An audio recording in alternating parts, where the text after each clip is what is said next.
চলতি অর্থবছর থেকেই সরকারি কর্মকর্তা-কর্মচারীদের জন্য নতুন পে স্কেল বাস্তবায়ন করা হবে বলে জানিয়েছেন প্রধানমন্ত্রীর মুখ্য সচিব এবিএম আব্দুস সাত্তার।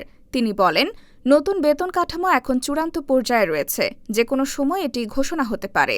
আজ রবিবার ১৬ আগস্ট সচিবালয়ে সাংবাদিকদের সঙ্গে আলাপকালে তিনি এসব কথা বলেন। এবিএম আব্দুস সাত্তার বলেন, সরকারের প্রতিশ্রুতি রক্ষায় চলতি অর্থবছরে সরকারি কর্মচারীদের জন্য নতুন পে স্কেল বাস্তবায়ন করা হবে। সাধারণত ৫ বছর পর পর সরকারি কর্মচারীদের জন্য নতুন পে স্কেল দেওয়া হয়, কিন্তু গত সরকার ১১ বছরেও নতুন পে স্কেল বাস্তবায়ন করেনি। তিনি বলেন, বর্তমানে প্রায় ১৮ লাখ সরকারি কর্মজীবীর চাপ সামলাতে নতুন পে স্কেল বাস্তবায়ন করা হবে। তবে নতুন পে স্কেল বাস্তবায়নের ফলে অর্থনীতিতে চাপ তৈরি হতে পারে বলেও জানান মুখ্য সচিব। তিনি বলেন, বর্তমানে অর্থনীতিতে অনেক চ্যালেঞ্জ রয়েছে।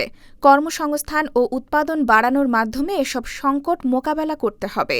জ্বালানি সংকট বর্তমানে সরকারের জন্য বড় চ্যালেঞ্জ। যদিও এটি শুধু বাংলাদেশের সমস্যা নয়, এটি বৈশ্বিক সমস্যা। এই সংকট মোকাবেলায় সরকারের বহুমুখী পরিকল্পনা রয়েছে।